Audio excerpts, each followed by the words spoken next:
Muy bien, entonces si ya hemos buscado en nuestras Biblias el Evangelio de Mateo capítulo 13 y capítulo 25, que como les decía son los dos pasajes que vamos a estar viendo en esta mañana, me gustaría que comenzáramos antes que nada nuestra predicación con una oración, así que cierre sus ojos y vamos a orar. Amoroso Padre Celestial, te damos gracias por este día, este domingo que nos permite, Señor, estar aquí reunidos en tu casa para poder alabar tu nombre, pero también te pedimos ahora que podamos estar completamente atentos y concentrados para poder escuchar el mensaje que tú tienes para nosotros. Úsame, Señor, por favor, como un comunicador, una herramienta para transmitir el mensaje que proviene de ti. Que todos nosotros, mis hermanos y yo incluido, podamos ser bendecidos por el poder de tu palabra, que estemos atentos y que esa palabra transformadora en esta mañana realmente nos ministre, nos enseñe, nos redarguya, Señor. Esto es lo que te pedimos en esta hora, por el poder del nombre de tu Hijo, el Señor Cristo Jesús. Amén. Y como ya les adelantaban hace un momento atrás, en esta mañana vamos a estar hablando de una parábola, en concreto la parábola de las 10 vírgenes. De hecho, así se llama el mensaje de este domingo, las 10 vírgenes. Y la semana anterior terminamos la serie de sermones en la que profundizamos sobre lo que es el Evangelio de Cristo. Las últimas lecciones de esos mensajes que estuvimos viendo el mes anterior eran acerca de lo que era el Evangelio. Dijimos que el Evangelio era compromiso, que el Evangelio era confiar, que el Evangelio era tener fe. Y lo último que mencionamos el mes anterior es que el Evangelio contiene de manera ineludible, es decir, no se puede separar del Evangelio, una promesa de vida eterna. De hecho, cuando nosotros leemos el Nuevo Testamento podemos ver que en él se nos habla de la esperanza de una vida eterna en diferentes pasajes. Los apóstoles también, parte de su predicación fue la vida eterna, y de hecho también el Señor Jesús no solo habló de ella, sino que nos instó a estar preparados para la vida eterna. Y vamos a profundizar sobre este punto más adelante durante la predicación. Sin embargo, esta mañana vamos a iniciar una nueva serie de mensajes y el título de esta serie es Enseñaba por parábolas. Y la pregunta es, ¿quién enseñaba por parábolas?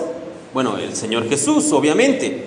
Y el título de la serie, como tal, Enseñaba por parábolas, lo extrajimos de algunos textos de la Biblia, como pudiera ser Marcos, capítulo 4, versículo 2, no lo busque, yo se lo leo, dice, y les enseñaba por parábolas muchas cosas.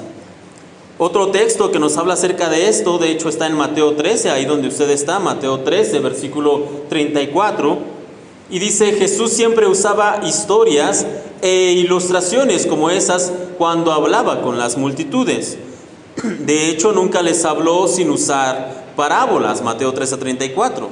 Así que como acabamos de leer, el Señor Jesús tenía la particularidad de comunicar su mensaje por medio de historias, y estas historias o ilustraciones nosotros las conocemos como parábolas.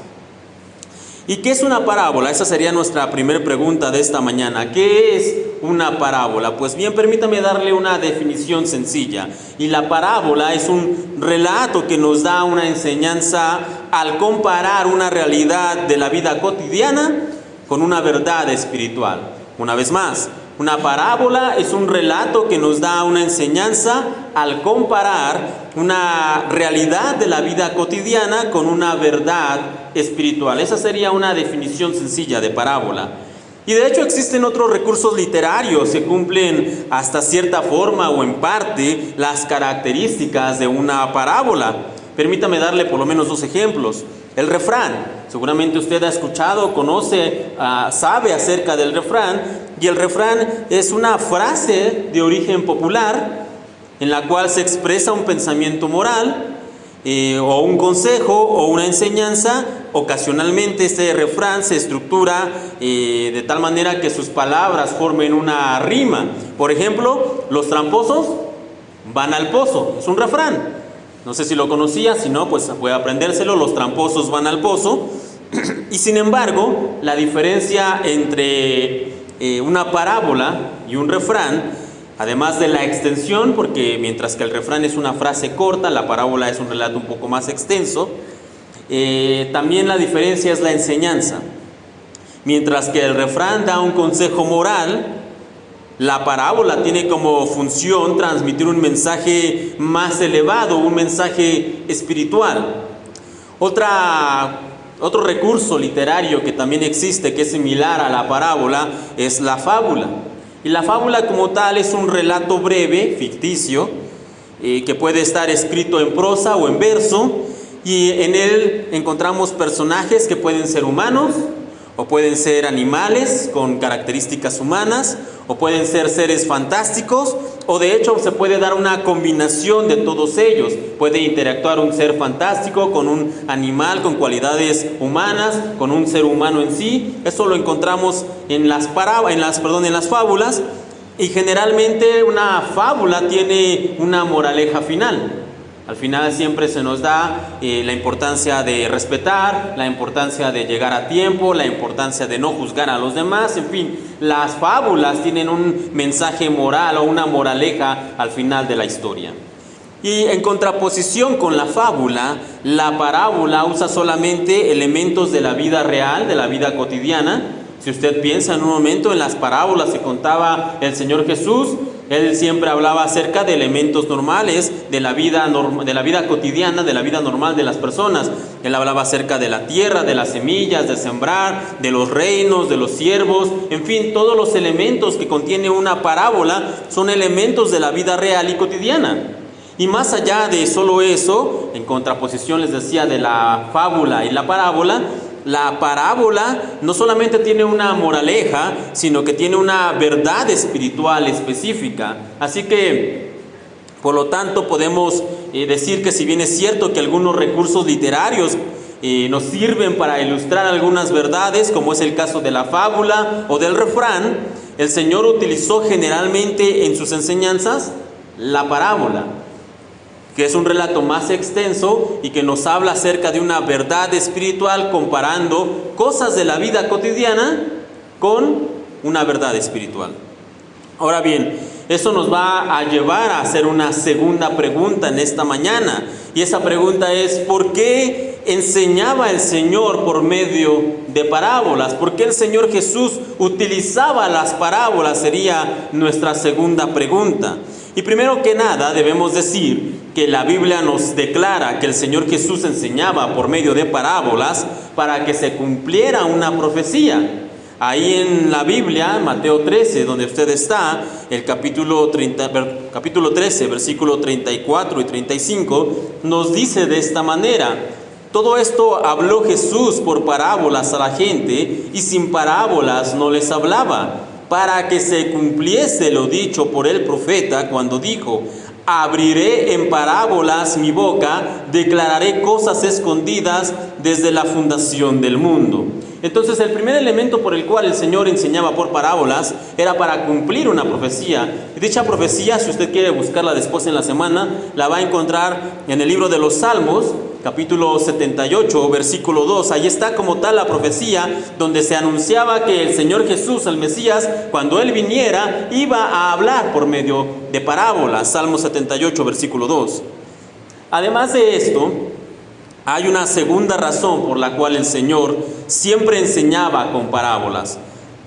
Y esto lo encontramos en dos pasajes, en Mateo 13, donde usted tiene su Biblia, y en Marcos 4, no lo busque, Mateo 13 y Marcos 4.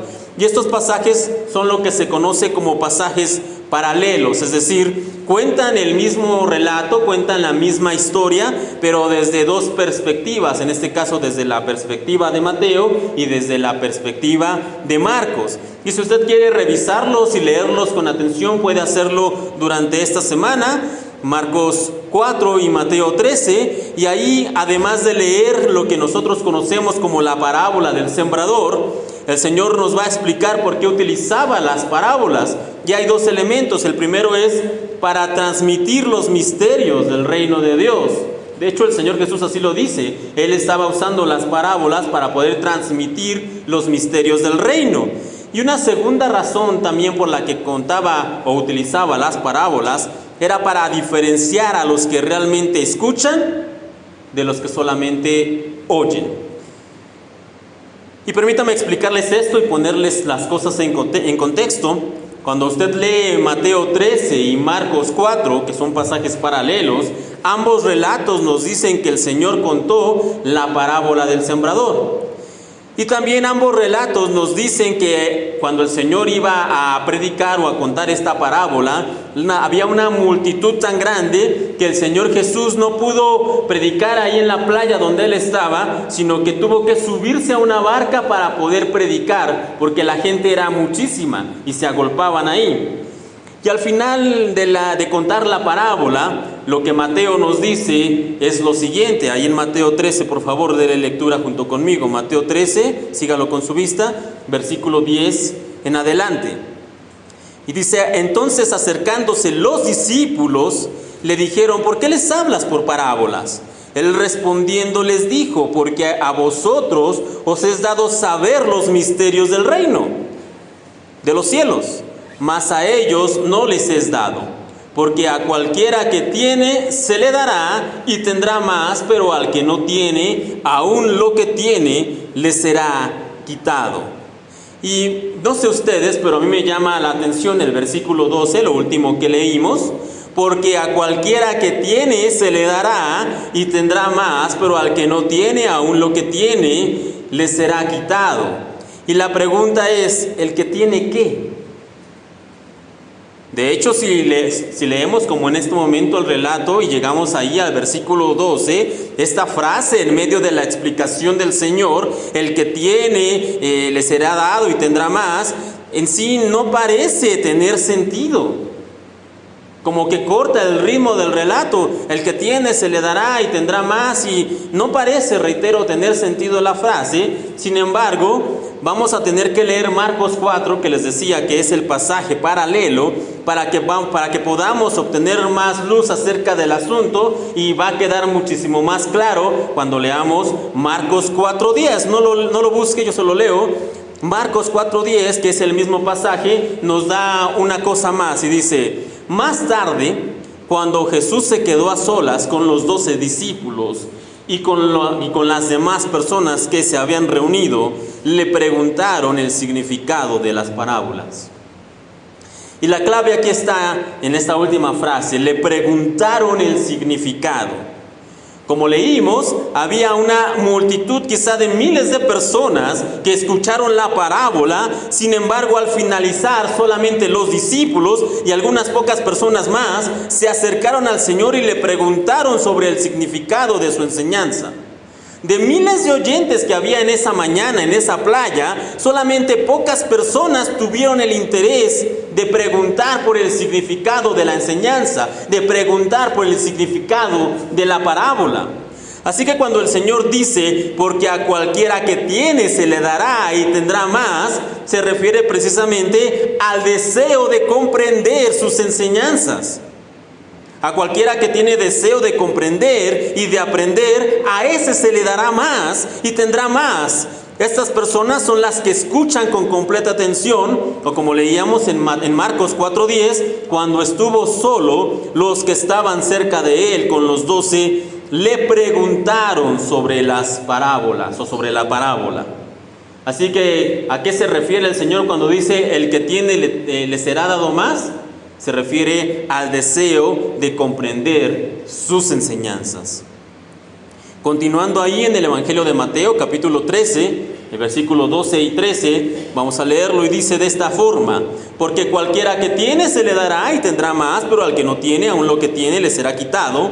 Por eso les hablo por parábolas, para que viendo no vean y oyendo no oyen ni entienden.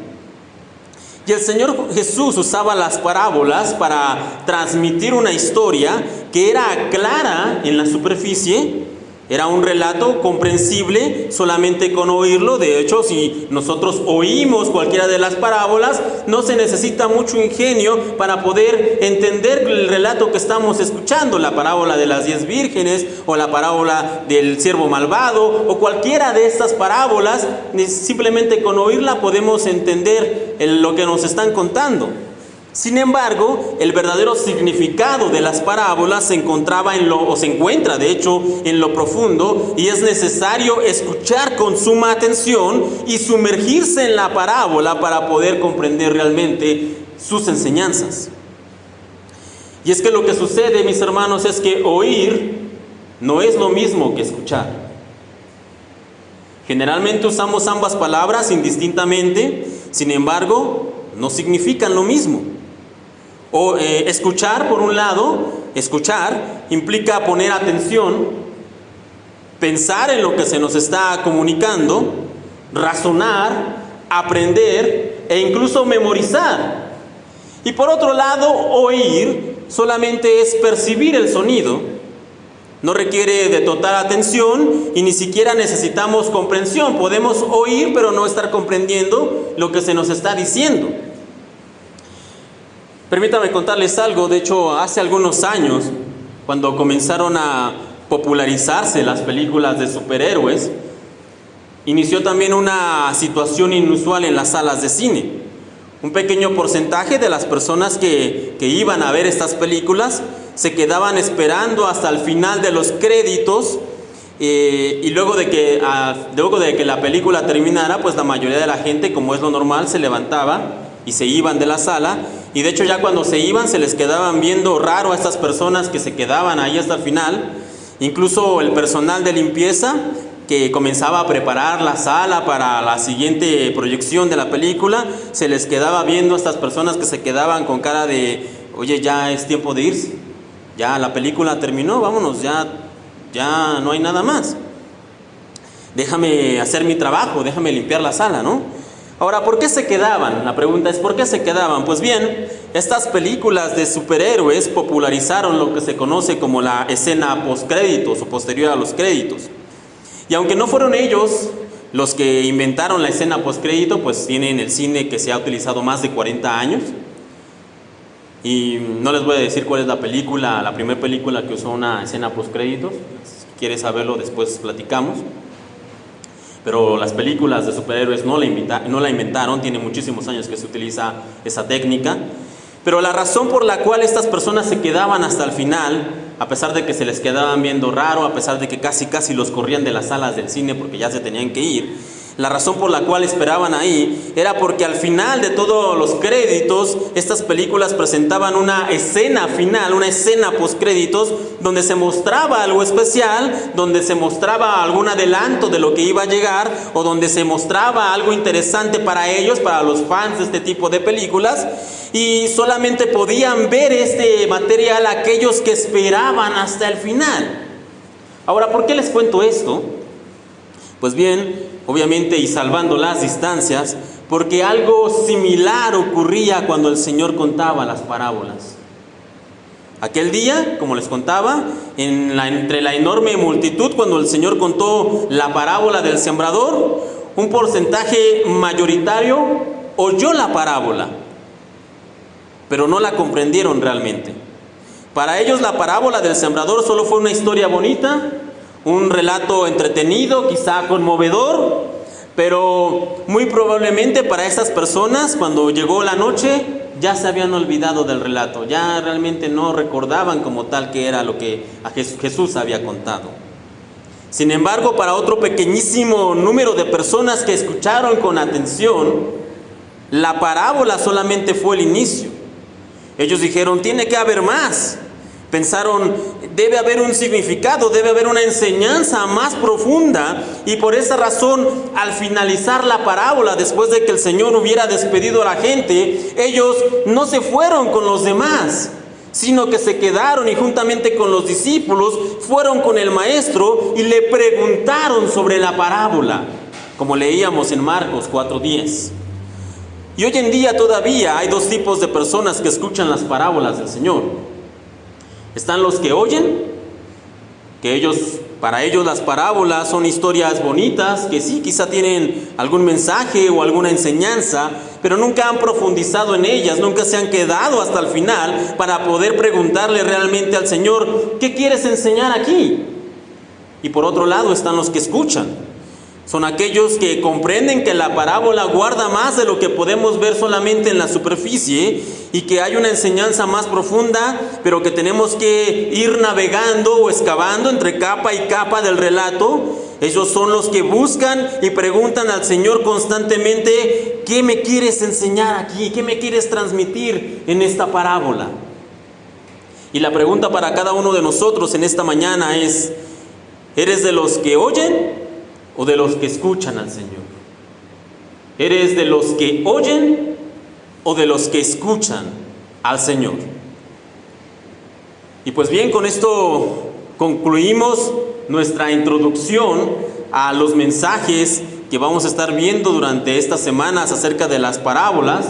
Y ahora en esta mañana me gustaría que pudiéramos revisar una de las parábolas que suele causar más confusión entre los creyentes, no porque sea una parábola complicada, sino porque en su enseñanza regularmente se desvían a elementos secundarios, a pesar de que el mensaje es claro y evidente.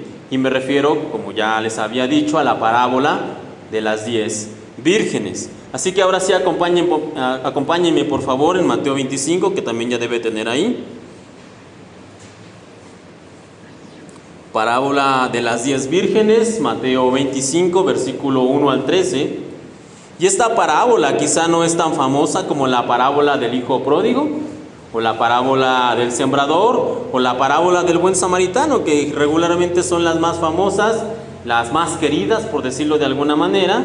Sin embargo, no es completamente desconocida. Creo que todos, de alguna manera, si tenemos tiempo asistiendo a una iglesia o hemos leído regularmente nuestra Biblia, hemos escuchado alguna vez la parábola de las 10 vírgenes. Y antes de pasar de lleno a ella, para poder examinarla, me gustaría decirles cuál es el método que vamos a estar utilizando el día de hoy y en las próximas semanas para poder revisar estas parábolas. Y primero que nada, son 4 cosas las que vamos a hacer. Primero que nada, vamos a revisar quiénes son los personajes que participan. Quiénes son los que participan en la parábola, y vamos a hablar brevemente de la función principal que cumplen en la parábola. Eso es lo primero que vamos a hacer.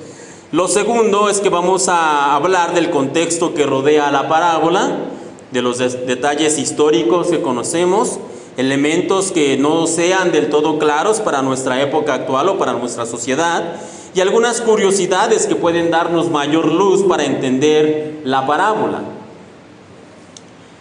En tercer lugar, debemos saber que generalmente cuando el Señor contaba una parábola era para responder a alguna pregunta que le hacían, y saber el por qué contó el Señor la parábola nos va a ayudar a comprenderla mejor. Y finalmente debemos tener siempre presente que la enseñanza de la parábola será invariablemente una verdad espiritual. Las parábolas no solamente son historias ni son relatos moralistas, sino que tienen una verdad espiritual contenida en ellas, y es concreta al comunicarse y sencilla de transmitir.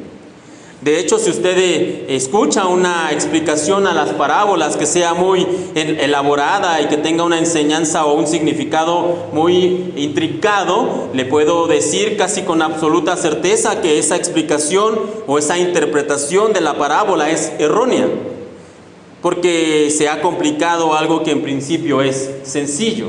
Así que si tenemos que hacer un enunciado de 500 palabras para poder explicar una parábola del Señor, lo más probable es que nos hemos desviado completamente de la enseñanza que Él quería transmitirnos. Y ahora sí, vamos a comenzar primero que nada leyendo la parábola. Ponga por favor mucha atención en su Biblia. Mateo 25, del versículo 1 al versículo 13, siga con su vista por favor, y dice de esta manera: Entonces el reino de los cielos será semejante a 10 vírgenes que, tomando sus lámparas, salieron a recibir al esposo. 5 de ellas eran prudentes y 5 insensatas. Las insensatas tomando sus lámparas, no tomaron consigo aceite, mas las prudentes tomaron aceite en sus vasijas, juntamente con sus lámparas. Y tardándose el esposo, cabecearon todas y se durmieron. Y a la medianoche se oyó un clamor: «Aquí viene el esposo, salid a recibirle». Entonces todas aquellas vírgenes se levantaron y arreglaron sus lámparas, y las insensatas dijeron a las prudentes: dadnos de vuestro aceite, porque nuestras lámparas se apagan. Mas las prudentes respondieron diciendo: para que no nos falte a nosotras y a vosotras, id más bien a los que venden y comprad para vosotras mismas. Pero mientras ellas iban a comprar, vino el esposo, y las que estaban preparadas entraron con él a las bodas, y se cerró la puerta. Después vinieron también las otras vírgenes, diciendo: Señor, Señor, ábrenos. Mas él respondiendo dijo: de cierto os digo que no os conozco. Velad pues, porque no sabéis el día ni la hora en que el Hijo del Hombre ha de venir. Como les decía, creo que si hemos asistido a la iglesia o leemos nuestra Biblia con regularidad, hemos escuchado en algún momento esta parábola. No es del todo desconocida para nosotros. Y en primer lugar vamos a examinar a los personajes, los cuales básicamente son dos, que es el esposo y las 10 vírgenes. Y cuando hablamos del esposo, él es el personaje principal de la parábola. Él es a quien están esperando para poder comenzar la boda. Y como tal, el esposo representa en efecto al Señor Jesús. Él es el amado a quien la iglesia está esperando para que Él venga, para que Él regrese. Ese sería como tal el significado en este caso. Por otro lado, las 10 vírgenes son quienes esperan precisamente la llegada del esposo. De ellas se nos dice que hay 5 prudentes y 5 insensatas. Y estas vírgenes del relato representan a la iglesia que espera la llegada del novio, es decir, que espera el regreso del Señor Jesús. Y como tal, no hay más personajes centrales en esta parábola. Sabemos que hubo un mensajero, pero realmente no tiene ninguna participación más allá de dar el mensaje de que el esposo estaba por llegar. También sabemos que había invitados a la boda, pero realmente no se nos dice nada de ellos. Y también sabemos que había una esposa aguardando al esposo para que comenzara la boda. Sin embargo, no se mencionan como tal dentro de la parábola y por lo tanto no forman parte integral del relato. En otras palabras, no son relevantes para nuestra historia, así que no tiene sentido que mencionemos más. Los únicos personajes centrales e importantes de la parábola son el esposo y las 10 vírgenes. Ahora, como segundo punto, debemos revisar el contexto histórico que conocemos como tal de la parábola. Y en la actualidad no tenemos los datos 100% fidedignos de cómo era una boda judía en el primer siglo. Si nosotros conocemos un poco, en el año 70 de nuestra era, el Imperio Romano fue a Jerusalén, a Israel, a toda la zona, y devastó por completo la zona. Por lo tanto, muchas cuestiones de costumbres, entre ellas las celebraciones de bodas, se perdieron en los anales de la historia, y lo que se ha ido recuperando es lo que nosotros conocemos o sabemos. Y también sabemos que las ceremonias de boda, como tal, los elementos que las rodeaban variaban de región en Israel. Es decir, no en todas las comunidades se celebraban las bodas de la misma manera. Eso es muy normal como lo es hasta el día de hoy. De hecho, si usted visita diferentes estados, las bodas no se celebran igual en todos lugares. En cada estado, en cada región, inclusive de pueblo en pueblo, las bodas tienen un parámetro general, pero también tienen cuestiones específicas. De repente hay cuestiones o celebraciones que se hacen en cierto pueblo, que en otro pueblo no, cosas que se hacen en algún estado, que en otro estado no se hacen, en fin, eso es normal hasta nuestros días. Sin embargo, y gracias a los descubrimientos, se puede decir que la parábola de las 10 vírgenes en efecto nos está presentando un relato fiel o fidedigno del protocolo general que se utilizaba en una boda judía del primer siglo, al menos hasta donde los historiadores conocen y podemos saber. Y lo primero que hay que aclarar y que se suele confundir o que suele traer confusión en esta parábola es que las 10 vírgenes no son las que esperan al novio para casarse con él. Muchas veces cuando escuchamos y leemos esta parábola de las 10 vírgenes, pensamos que ellas están esperando al esposo o al novio para poder comenzar la boda porque ellas son las que se van a casar con él. Bueno, eso no es correcto. De hecho, quien se casa con el novio es la novia, no las vírgenes. Y ella, la novia como tal, está esperando al novio ya en el lugar de la celebración, en el lugar de la boda. Estas 10 vírgenes que nos narra el relato como tal, es lo que conocemos hoy en día como las damas de honor o las damas de compañía. Eso vendrían a ser las 10 vírgenes. Generalmente ellas eran amigas de la novia, ¿sí? O eran conocidas de la familia. Y a ellas se les seleccionaba o se les invitaba para participar como damas de honor, y generalmente se les menciona que eran vírgenes porque no estaban casadas. Se seleccionaba de la gente que conocía la familia o de las amigas de la novia, algunas vírgenes para que pues tuvieran el papel de damas de honor. Ellas ayudaban en la preparación de la boda y apoyaban efectivamente durante la ceremonia, como vemos en el relato.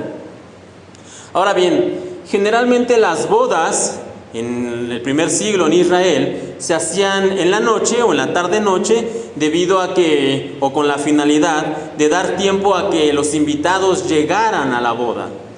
¿Esto por qué? Bueno, muchos de los convidados que iban a la boda venían de ciudades vecinas. ¿Y qué era lo que hacían? Bueno, ellos salían hacia el día de la boda, hacia la ciudad donde se iba a celebrar la boda, por la mañana, con la ayuda y con el cuidado, digamos, de la luz del sol, y llegaban regularmente a la ciudad donde era la celebración, ya por la tarde o por la noche. Y por esa razón es que las bodas generalmente se celebraban en la tarde-noche. La boda iniciaba solo con la novia, una boda judía tradicional, solamente estaba la novia presente como tal y los invitados, y la novia era conducida por sus vírgenes, por estas damas de honor. Ellas llevaban unas pequeñas lámparas en la mano y hacían una especie de procesión donde llevaban a la novia desde su casa hasta el lugar donde se iba a celebrar la boda, y había, les digo, esta especie de procesión donde las vírgenes acompañaban a la novia y la llevaban hasta ese lugar. Luego de que hacían esto, las vírgenes salían de nuevo e iban a esperar al novio para conducirlo de igual manera con ayuda de sus lámparas hasta el lugar de la boda. Era también otra parte de la tradición. Una vez que las vírgenes dejaban a la novia ya instalada en el lugar de la boda, salían de nuevo y esperaban al novio para también conducirlo en procesión hasta el lugar de la boda. Y justo en esta parte de la celebración es donde inicia la parábola de las 10 vírgenes, donde las vírgenes están esperando al esposo. Pero el relato nos dice que el esposo se tardó. Ahora bien, hoy en día, no sé ustedes, pero hay como una costumbre no oficial en las bodas, donde la última en llegar, ¿quién es? La novia, ¿no? Ya se dice, ¿saben qué? La boda es a la mediodía, entonces los invitados llegan, el novio llega, dan las 12 del día, ¿y quién falta? La novia. Y dan las 12:05 y las 12:10 y las 12:15, y la gente comienza a murmurar. Y el novio nervioso comienza ahí a estar, pues, ¿qué pasó? Pero sabemos que esto es casi parte de la costumbre, de la tradición, del protocolo de la boda. La novia tiene que hacer esperar, es su día especial, así que la novia tiene que hacer su entrada triunfal, tiene que hacer esperar a los invitados y sobre todo al novio. Pues bien, en el primer siglo, con los judíos, el que tenía el papel de hacer esperar a los invitados y a la novia era el novio. Desde ese entonces se practicaba algo así. Y lo que sucedía es que el novio estaba en un lugar aparte con los padres de la novia, y era más un protocolo, era más como una tradición, un mero formalismo. Pero lo que sucede es que se suponía que el novio tenía que estar con los padres de la novia, terminando los últimos arreglos de la negociación para que los padres le entregaran a la novia. Recuerden que en ese entonces se entregaba un dote y había cierta negociación entre más, entre menos, y entre más tiempo se tardaba el novio, reitero, esto solamente era como parte de la tradición, era como un juego, entre comillas, digamos, que se empleaba durante la celebración de la boda. Entre más tiempo se tardaba el novio, eso daba a entender que más le costaba a la familia de la novia desprenderse de ella. Era, reitero, más como un protocolo, más como parte del show. Así que era parte normal en una boda de judía del primer siglo que el novio se tardara. Así que les decía, en la parábola de las 10 vírgenes, la tardanza del novio era parte de la tradición. Sin embargo, el novio se tardó muchísimo, más de lo acostumbrado. Sí, era normal que el novio se tardara, sí, era parte de la costumbre, sí, pero en este caso el novio se tardó más de la cuenta. De hecho, al grado que se nos dice que ya era la medianoche y apenas en ese horario el novio apareció.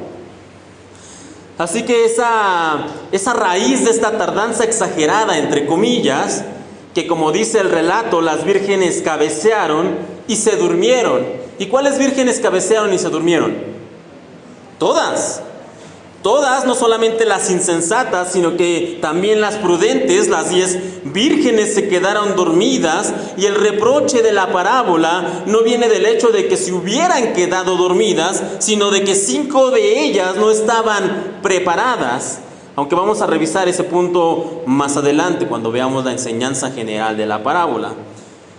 Con esto básicamente es lo que conocemos del contexto histórico de lo que era una boda y de lo que cuenta la parábola de las 10 vírgenes. Vamos a pasar al tercer punto, y es ¿por qué fue contada esta parábola? ¿Por qué el Señor Jesús contó la parábola de las 10 vírgenes? Como dijimos en la introducción, el Señor Jesús contaba las parábolas con la finalidad de enseñar una verdad espiritual del reino de los cielos. Sin embargo, también es cierto que generalmente Él contaba estas parábolas para responder a algunas preguntas que le hacían. La parábola de las 10 vírgenes no es la excepción. De hecho, si usted está ahí en su Biblia, Mateo 25, recórrase un poquito a Mateo 24, capítulo 3, y ahí vamos a entender o a conocer por qué el Señor cuenta como tal la parábola. Pues bueno, el Señor contó la parábola de las 10 vírgenes porque los discípulos le hacen esta pregunta, y dice Mateo 24:3: y estando Él sentado en el monte de los olivos, los discípulos se le acercaron aparte diciendo: dinos, ¿cuándo serán estas cosas y qué señal habrá de tu venida y del fin del siglo? Hasta ahí. Como leemos, los discípulos querían saber del tiempo del fin, y puesto que el Señor no podía hablar acerca de fechas en concreto, Él da un discurso de casi 2 capítulos, que es el capítulo 24 y el capítulo 25, donde va a abordar consejos clave para los discípulos y en extensión también para nosotros los creyentes acerca de los tiempos del fin. Y de hecho, la mayoría de estos 2 capítulos, si usted los lee después en la semana, son parábolas. Así que por lo tanto podemos decir que la parábola de las 10 vírgenes es una parábola escatológica. Y no se preocupe, vamos a explicar esta palabra dominguera, escatología o escatológica, y no es nada complicado. De hecho es algo muy simple. La escatología es el estudio de los últimos tiempos o de los tiempos del fin. No es mayor complicación, eso es la escatología, el estudio de los tiempos del fin. Así que vamos a decirlo de una manera más clara. La parábola de las 10 vírgenes es una parábola de los últimos tiempos. Y que aquí quiero hacer una aclaración, porque muchas veces cuando nosotros escuchamos los últimos tiempos, ¿no?, solemos pensar en situaciones apocalípticas extremas como terremotos y maremotos y volcanes haciendo erupción, incendios, hambrunas, guerras, rumores de guerras y cosas similares a estas. Y de hecho, una frase que es muy usada en las iglesias generalmente es: hermanos, recuerden que estamos en los últimos tiempos, ¿no? Muchas predicaciones y cosas de estas nos recuerdan que estamos en los últimos tiempos. Y pues bien, los que dicen eso de que estamos en los últimos tiempos, ¿qué creen? Tienen razón, pero solo en parte, de la manera como lo dicen. Porque lo cierto es que los últimos tiempos comenzaron. ¿Sabe desde cuándo comenzaron los últimos tiempos? Desde que el Señor Jesús vino al mundo. Desde que el Hijo de Dios, el Señor Jesús, caminó en esta tierra, desde que Él nos dejó sus enseñanzas, desde que Él murió y resucitó por nosotros, desde ese entonces la humanidad ya está viviendo en los últimos tiempos. De hecho, una de las primeras enseñanzas que el Señor Jesús transmitió, lo encontramos en Mateo 4, versículo 17, dice: arrepiéntanse, porque el reino de los cielos se ha acercado. Mateo 4:17. Arrepiéntanse porque el reino de los cielos se ha acercado. Y permítame decirle esto, la principal característica de los últimos tiempos no son los fenómenos naturales extremos o acontecimientos terribles que escuchamos y vemos en las noticias, no, sino que lo que en verdad marca los últimos tiempos es que el reino de los cielos se ha acercado. Y desde que el Señor Jesús vino, desde que el Señor Jesús se presentó, Él ya había dicho que el reino de los cielos se había acercado. El reino de los cielos está cerca desde hace casi 2000 años que el Señor Jesús vino al mundo. Así que la próxima vez que alguien le diga que estamos en los últimos tiempos, usted puede responder, es correcto. De hecho, tenemos casi 2000 años viviendo en ellos. Tenemos casi 2000 años viviendo en los últimos tiempos. Así que en esta mañana lo último y lo más importante que vamos a ver es la enseñanza bíblica que transmite la parábola de las 10 vírgenes. Y mencionamos que esta parábola es una de las que suele tener más errores de interpretación, y dichos errores no se dan porque la parábola sea confusa o porque sea de difícil comprensión, sino porque se suele prestar más atención en los lugares equivocados de la parábola. La mayoría de las veces, yo le podría asegurar que la mayoría de las veces que usted ha escuchado hablar de esta parábola, se suele hacer énfasis en el aceite. Cuando hablamos o cuando escuchamos hablar de la parábola de las 10 vírgenes, el 90% de las veces se va a hacer énfasis en el aceite. Solemos escuchar mensajes como los siguientes: así que como era importante que las vírgenes tuvieran aceite para sus lámparas, es importante que los creyentes tengamos aceite en nuestras vidas. O cosas como estas: el aceite no debe faltar en los creyentes, o de lo contrario no entraremos en el reino de los cielos como las 5 vírgenes insensatas que les faltó aceite. No obstante, esta parábola es conocida como la parábola de las 10 vírgenes, no como la parábola del aceite. Históricamente el aceite o al aceite del que se habla en esta parábola se le ha asignado distintas interpretaciones. Y 2 de las más conocidas son las siguientes. Algunos dicen que el aceite son las buenas obras que los creyentes deben hacer en la vida, no como medio de salvación, puesto que sabemos que solamente somos salvos por gracia, pero sí como una manera de demostrar que somos de Cristo. El aceite que nunca debe hacernos falta son las buenas acciones que dan buen testimonio para los demás. Algunos dicen que eso significa el aceite, que dicho sea de paso es la interpretación más correcta, pero reitero, el aceite no es lo más importante en esta parábola. Otros dicen que el aceite es el Espíritu Santo, puesto que a lo largo de la Biblia el aceite siempre va a representar el Espíritu de Dios, y por lo tanto se considera que en esta parábola también lo que significa es al Espíritu Santo. Así que lo que les faltaba a las 5 vírgenes insensatas, y por lo cual no pudieron entrar en las bodas, era el Espíritu Santo. Sin embargo, como les decía, el Señor no narró esta parábola para hablarnos de la importancia del aceite. De hecho, el aceite en sí no es la figura central ni la figura principal del relato. ¿Y cómo lo sabemos? Pues bien, tan solo tenemos que leer la conclusión de la parábola, puesto que en ella el Señor deja en claro cuál es su intención y cuál es su enseñanza cuando contó la parábola de las 10 vírgenes. Acompáñenme por favor, Mateo 25, versículo 13, y ahí vamos a encontrar la enseñanza y lo que realmente el Señor quería transmitir. Y dice: velad pues, porque no sabéis el día ni la hora en que el Hijo del Hombre ha de venir. ¿Qué dice ahí? Tengan siempre aceite listo en sus vidas y en sus corazones. ¿Esa fue la enseñanza del relato? ¿Qué dice Mateo 25:13? El aceite es importante en la vida de los hijos de Dios, por lo tanto, nunca olviden su aceite. ¿Sí? Eso dice Mateo 25:13. Una vez más, ¿qué dice? Velad pues, porque no sabéis el día ni la hora en que el Hijo del Hombre ha de venir. El correcto mensaje que el Señor desea transmitir a los que escuchan con atención y esto es importante, los que escuchan con atención la parábola de las 10 vírgenes, es la importancia de estar alertas y preparados. Velad es la palabra que el Señor está aquí utilizando. Cuando dejamos de lado el mensaje central de esta parábola, que es velad, y nos concretamos o nos concentramos en cosas como el aceite y la lámpara y los simbolismos y qué es esto y qué es aquello, sabe que nos parecemos a ese niño que ha recibido un regalo, pero que se emociona más por la caja, por la envoltura, que por el obsequio en sí.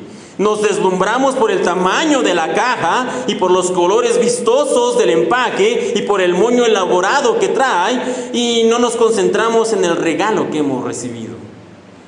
El aceite no es la enseñanza central de esta parábola, sino la importancia de velar y estar preparados, porque no sabemos ni el día ni la hora en que el Señor ha de venir. Y la verdad espiritual que el Señor Jesús quiere transmitirnos por medio de esta parábola es la necesidad que tenemos de estar alertas, preparados y velando siempre, esperando su regreso. Una pregunta más, hermanos. ¿Qué era lo que le faltaba a las 5 vírgenes insensatas? ¿Qué dicen ustedes? ¿Qué les faltaba a las 5 vírgenes insensatas? Y la respuesta inmediata en nuestras mentes sería aceite, ¿no? ¿Qué les faltaba a las 5 vírgenes insensatas? Aceite. La Biblia dice que les faltaba aceite. Sin embargo, y aunque en efecto no tenían aceite, ese no era su verdadero problema.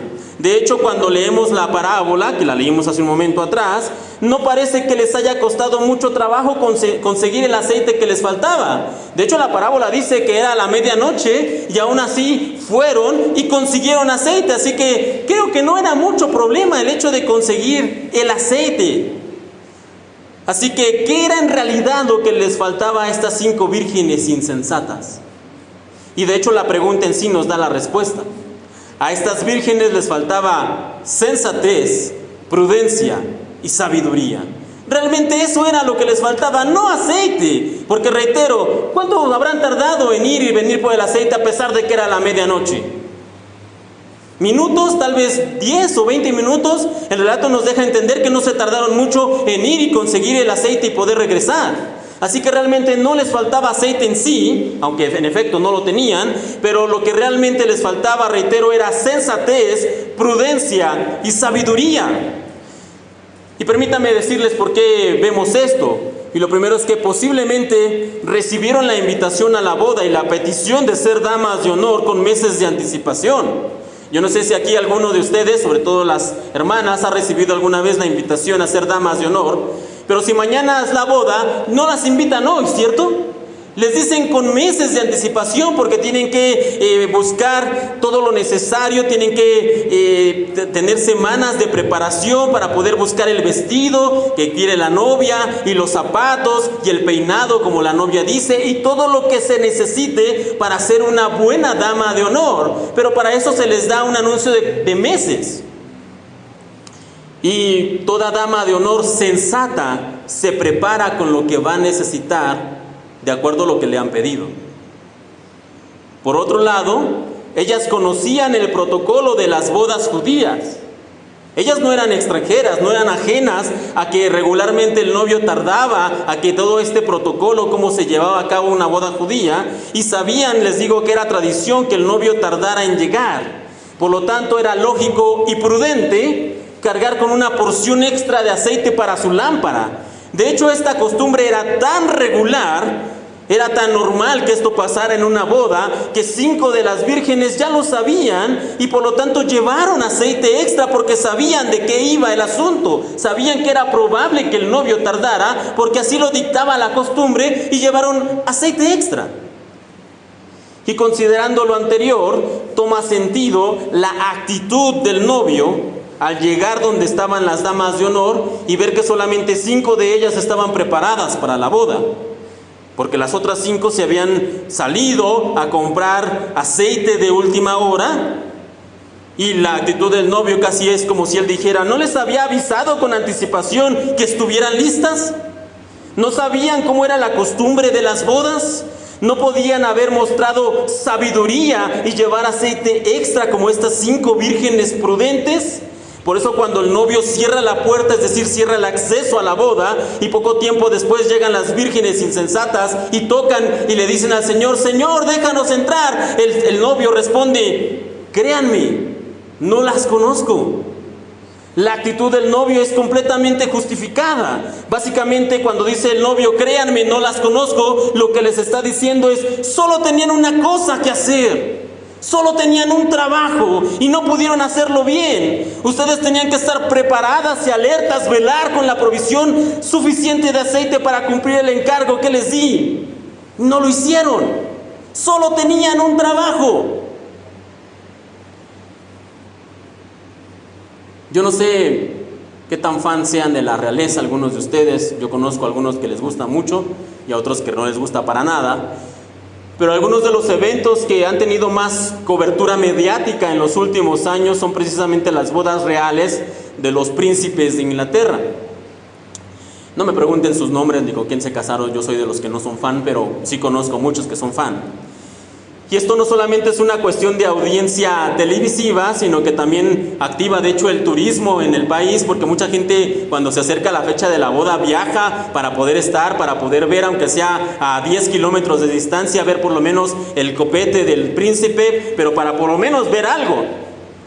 Y también hay mucha parafernalia, hay muchos recuerdos que se están vendiendo por montones, e incluso hay gente que regularmente no está interesada, pero cuando se da la boda, cuando se acerca la fecha, pues les gusta más o menos enterarse de cómo va el asunto o de lo que implica una boda real. Y estos, les digo, estos son de los eventos que más cobertura han tenido en los últimos años. Así que, ¿qué pasaría si yo le dijera que por alguna extraña y loca razón nos han invitado a todos nosotros, a toda la iglesia Aliasim, a la boda real de uno de estos príncipes europeos? Y no pregunte el por qué nos invitaron, eso no tiene sentido. Ni pregunte el cómo vamos a llegar, eso ya nos lo aseguraron ellos. Ellos nos van a mandar todos los medios de transporte que necesitemos, auto, avión, todo lo que necesitemos ya está listo y preparado. Ya tenemos lugar de alojamiento, ya tenemos todo. No pregunte ni el por qué ni el cómo, ya está listo, ya está preparado. Así que lo que tendríamos que pensar ahora es qué vamos a usar, ¿no? Si vamos a ir a la boda, ¿qué nos vamos a poner? Porque no vamos a llevar la ropa que tenemos, vamos a ir a una boda real, así que tenemos que buscar pues algún vestido bonito, las hermanas, algún smoking, nosotros los hermanos, algo que sea acorde a la invitación que nos han hecho. Algunos quizá haríamos alguna dieta para poder vernos mejor, ¿no? Y que perder algunos kilos, porque si vamos a estar en ese lugar, va a haber cámaras, posiblemente nos vean, pues queremos vernos de la mejor manera posible. Seguramente también tendríamos que aprender algunas cuestiones de protocolo y de etiqueta real para poder comportarnos a la altura. No sé, a lo mejor si la novia, en este caso que es princesa, pasa, tenemos que levantarnos o hacer alguna reverencia o algo que esta etiqueta real demanda. Y bueno, finalmente algunos de nosotros también informaríamos a todos nuestros conocidos, no para presumir, no, simplemente para que sepan dónde vamos a estar, ¿no? No es que queramos presumir que vamos a ir a la boda de un príncipe, sino simplemente queremos informarles dónde vamos a estar algunos días para que la gente no se preocupe, ¿no? Solo por eso, no es presumir.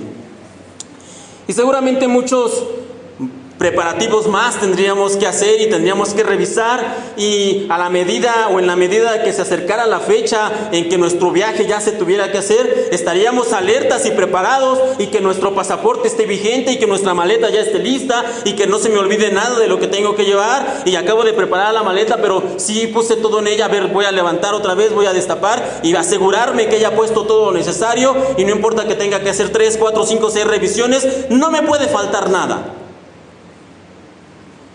Pues bien, de hecho, la idea de haber sido invitado a una boda real no es una completa locura en sí, porque cada verdadero creyente ha recibido ya la invitación a las bodas celestiales. Estamos ya invitados a una boda real, hemos sido ya convidados para participar en ella. Y no es una boda cualquiera, no es una boda más de estos príncipes herederos europeos, no, es la boda real más grandiosa de todas. Y nosotros ya hemos sido invitados.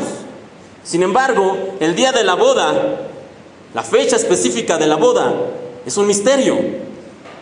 Tenemos la invitación, sí, tenemos ya el ticket de viaje, sí, tenemos ya todos los elementos necesarios y preparados, sí, pero no sabemos cuándo será el día de la boda. Por lo tanto, ¿cuándo debemos estar preparados? ¿Cuándo debemos estar preparados? Siempre. Y esa es la pregunta que termino. ¿Realmente nos estamos preparando? ¿Estamos constantemente listos y alertas, puesto que no sabemos cuándo será ese día de la boda?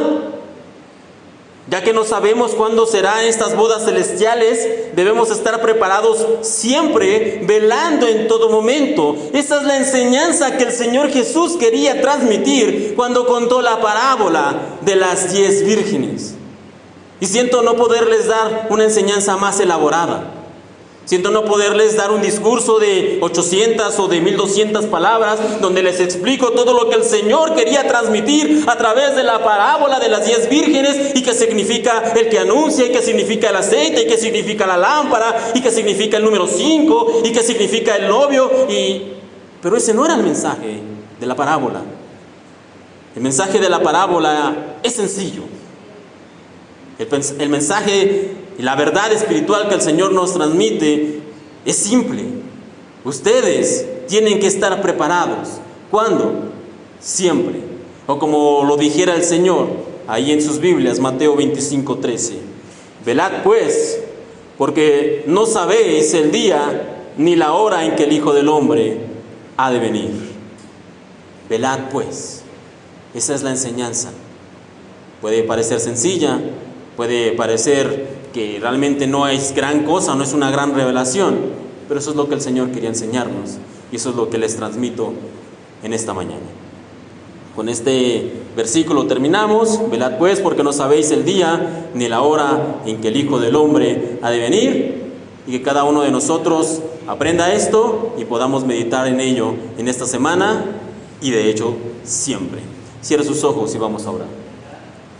Padre Celestial, te agradecemos en esta mañana por la oportunidad de estar aquí en tu casa reunidos, y que podamos también atesorar, guardar, memorizar esta enseñanza en apariencia sencilla, pero que realmente guarda mucho más en lo profundo, que es que necesitamos estar preparados siempre, que necesitamos velar porque no sabemos el día en que tú has de venir. Gracias porque a los que somos verdaderos creyentes en ti, en tu sacrificio, nos has invitado, inmerecidamente, pero nos has invitado a esa boda celestial. Queremos realmente estar preparados siempre, queremos estar dispuestos, alertas, despiertos, velando siempre, Señor, para estar listos cuando tú vengas. No permitas que nos desviemos, o que perdamos el norte, o que perdamos concentración, sino que realmente, como tú nos recomiendas, estemos preparados y velando siempre para el día en que tú regreses. Te pedimos esto, por favor, en esta mañana.